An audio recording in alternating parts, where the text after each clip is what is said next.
congratulate the University of Wisconsin. Great environment. I thought they played very well. From our standpoint, you got to be able to stop the run to win a football game, and then they passed the ball effectively as well, so they're very efficient passing the football. When we did give them the third and long, a couple times they successfully converted, especially the last one, or the one that went down to the 1 yard line. Maybe make the play. On the offensive side of the ball, got to be able to run the ball somewhat, and you got to be able to pass the football. And we can't turn it over and throw a touchdown. You know, a pick six. It makes it even more difficult, even though the score was sort of one way at that point. 17-0 at half. Came out the third quarter and tried to rally back. Had a fake punt, probably our biggest play of the game. Fake punt to get us down there, and but we didn't do anything with it. So very disappointing day. Take responsibility as the head football coach. Got to win our individual battles, whether it's coaching, whether it's playing, whether it's tackling, whether it's catching the football, whether it's throwing the football, whether it's blocking, whatever it is. Football is a game of technique, repetition, and you've got to be able to win your set. So I'll take some questions, go from there, get you home. Mark, one first down in the first half. Yeah. What did you think? I said that at halftime. What did you think you could do against them that wasn't there? Well, I thought I'd be able to run a little bit more effectively. Also thought we'd throw a little bit more effectively. You go into a game with a game plan, you figure something's going to work. But you got to execute those too. You know, we've got some different things that went on. We got pressure. And, I didn't think we threw on time. I thought this the first game we probably didn't throw on time as well as we had, and it looked like we had some guys open and we didn't get them. Mark, in your tenure, normally after a loss in a big game, you guys have bounced back pretty well. Yeah. Did you feel like there was just a lack of something today, whether it was emotion or whatever it might have been? Well, I thought we came up here emotionally ready. We talked about it. We talked about, you can't play this game without emotion. You just can't. It's very, very difficult. And when something like this happens, it becomes even more difficult because, there's mental stress involved in this as well. But you got to play the game excited. You really do. And I didn't think we did that as the game progressed. We were unable to do that because we didn't get anything, something good didn't happen. Even when they fumbled the football early in the game, they fumbled it twice, and we didn't get on it. So something good's got to happen for you, and then it sort of springs you forward a little bit, and nothing really did for us. So I don't think we quit. I don't think that happened. It's 17 zip at half, and it's 17 zip even into the third quarter, but we never really got anything going. Maybe did at the end of the game, but we never got anything going. You were looking for something to spring you forward after that fake punt, the back-to-back sacks. Does that take you back? Yeah, that took us out. Took us out of it, and we had a punt, I believe, and we were going to go for it. But when it's 4th and 17 or whatever it was, I can't remember.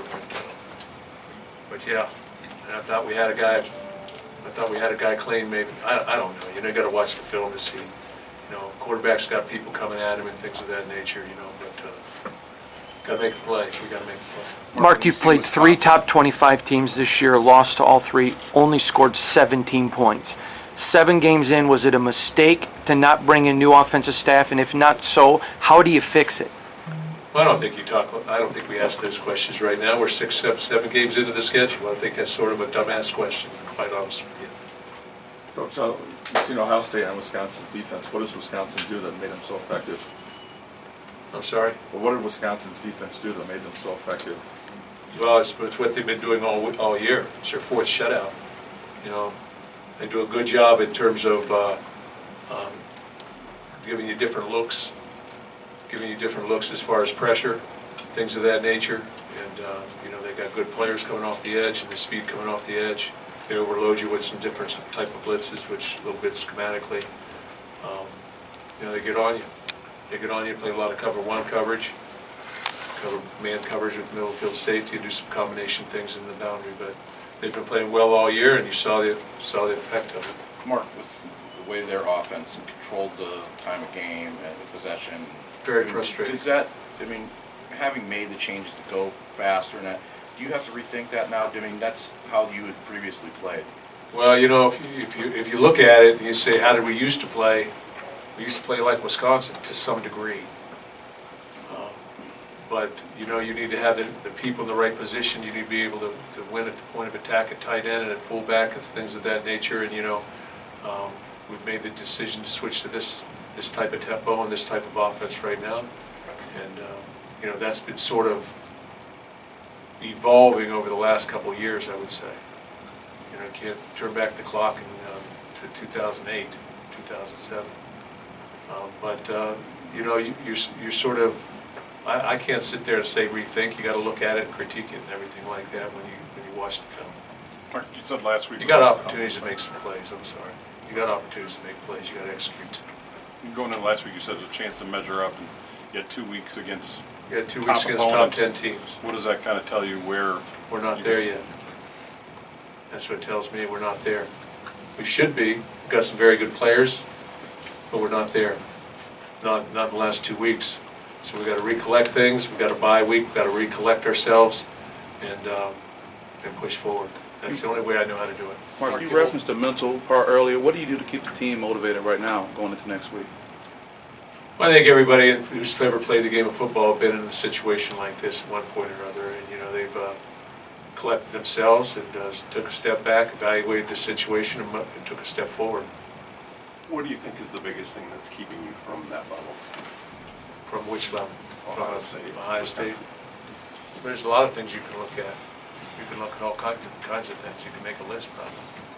You know, I hate to say it like that, but you know, right now we don't have a guy that can go the distance and gain 100 yards every week and running the football. I mean, there's a whole list of things, but you got to compare yourself to the people who are doing that as well.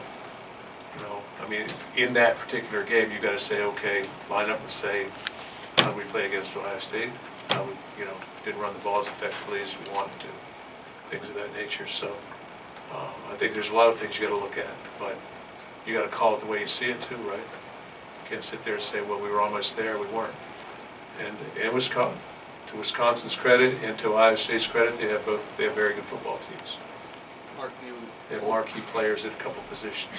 sorry, you hold Taylor below 100 yards rushing, only 3.1 yards per carry. Were you, if you knew those numbers going into the game, would you be happy with that? And were you happy with how you defended just him? With what he's You know, I mean, I didn't even know that, but you know, I mean, he hit a jet sweep for a touchdown for 67 yards.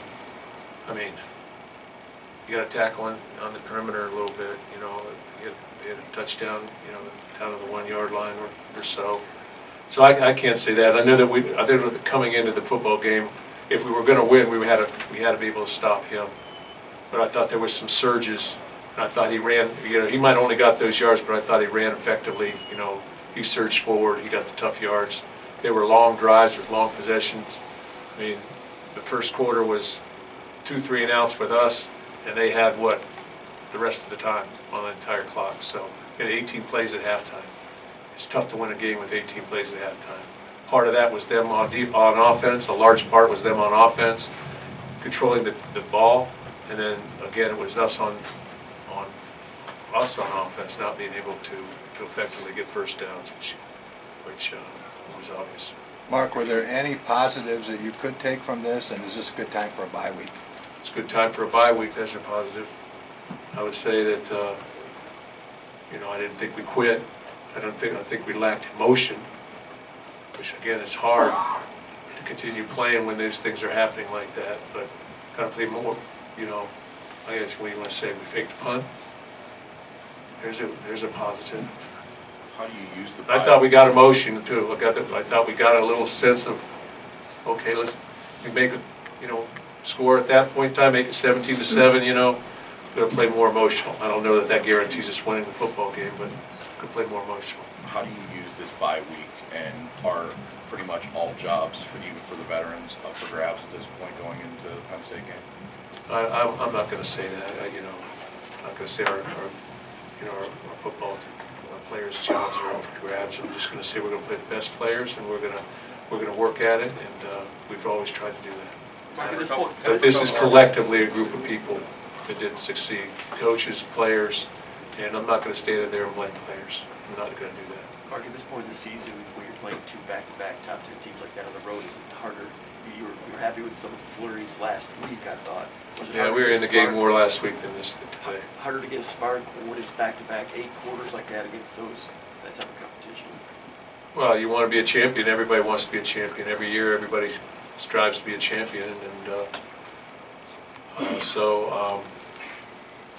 you know, that's what you want to measure yourself against. You want to drive towards that, you know. And, you know, when you're playing well and everything's going as you would hope, you know, it's a lot easier to do. When things start to fall apart, it's more difficult. You know, I mean, that's human nature in anything that you do for a living. It's difficult, but, you know, you've got to rally back. It's the only way I know how to do it. Anything else, guys? Thank you.